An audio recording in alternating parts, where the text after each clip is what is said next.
കൊല്ലം പത്തനംതിട്ട ജില്ലകൾക്ക് നടുവിൽ ഒറ്റപ്പെട്ട് കിടക്കുന്ന വനവാസി കോളനിയാണ് ആവണിപ്പാറ ഗിരിജൻ കോളനി.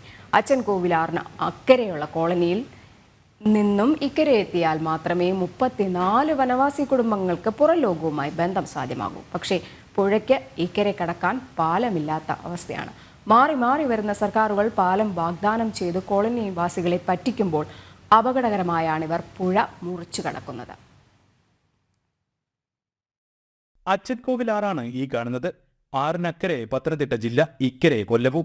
പത്തനംതിട്ടയിലെ അരുവാപ്പുലം പഞ്ചായത്തിലെ ആവണിപ്പാറ കോളനിയാണ് പുഴയ്ക്ക് അക്കരെയുള്ളത്. 34 കുടുംബങ്ങൾ ഈ ഗിരിജൻ കോളനിയിലുണ്ട്. കോളനി നിവാസികൾക്ക് പത്തനംതിട്ടയിലേക്കായാലും കൊല്ലത്തേക്കായാലും വിവിധ ഭാഗങ്ങളിലേക്ക് പോകാൻ പുഴ മുറിച്ചു കടന്ന് ഇക്കരെ എത്തിയേ മതിയാകും.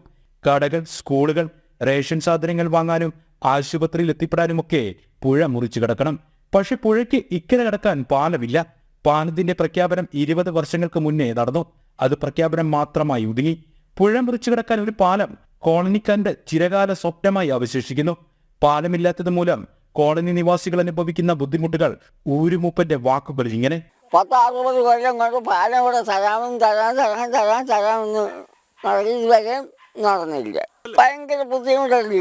ഈ പറഞ്ഞ ചിലപ്പോൾ 7-8 എണ്ണമായി ഈ വള്ളത്തെ കയറുന്നത്. അത് മറന്നുപോയാൽ അത് അത്രയാണോ അതങ്ങ് ചോർന്നു പോകും.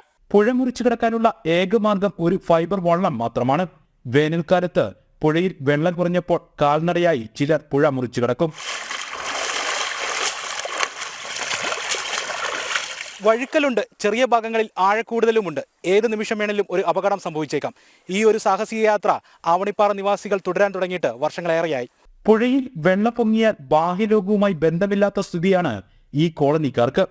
സ്കൂൾ വിദ്യാർത്ഥികളടക്കം ഒരു വലിയ ജനക്കൂട്ടമാണ് മിക്ക സമയങ്ങളിലും മറുകര താണ്ടാൻ ഈ ചെറുവള്ളത്തെ ആശ്രയിക്കുന്നത്.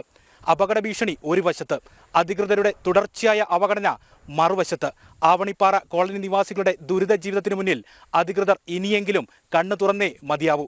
കൊല്ലം, പത്തനംതിട്ട ജില്ലകളുടെ നടുവിൽ നിന്നും ക്യാമറമാൻ ഹരികൃഷ്ണൻ ഹരിപ്പാടിനൊപ്പം മിഥുൻ മുരളി.